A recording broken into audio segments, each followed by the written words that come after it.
আমাদের নির্বাচন কমিশনে কোনো হেলদোল আপনি দেখছেন না, না দেখে হতাশ হওয়ার কিছু নাই।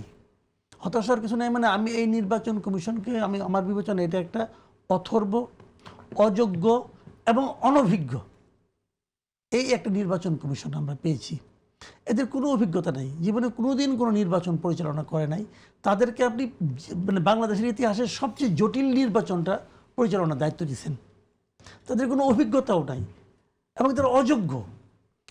এবং অযোগ্য কী হবে সেটা আমি বলি আপনাকে। একজন লোক আজকে থেকে 15 বছর আগে রিটায়ারমেন্টে গেছে রে ভাই, 15 বছর আগে। তাকে রিটায়ারমেন্টে পাঠালেন কেন? আপনি এই কথা না জবাব দেন।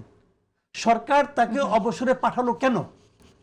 এই কারণে পাঠালো যে সরকার মনে করেছেন ওনার মেধা হয়তো বা আছে অথবা অন্য কিছু আছে, বাট উনি ফিজিক্যালি ওনার মেধার সঙ্গে ওনার শারীরিক কর্মকাণ্ড উনি সিনক্রোনাইজ করতে পারবেন না।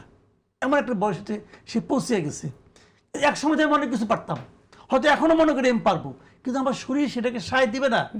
এটাই প্রকৃতির নিয়ম। ওনাকে বিদায় করছে, তারপরে 10-15 বছর ধরে উনি কিছুই করে না। তার আইনা আপনি মানে দেশের সবচেয়ে কঠিন কাজটার মধ্যে বসাই দিলেন হাতে ধরে আইনা।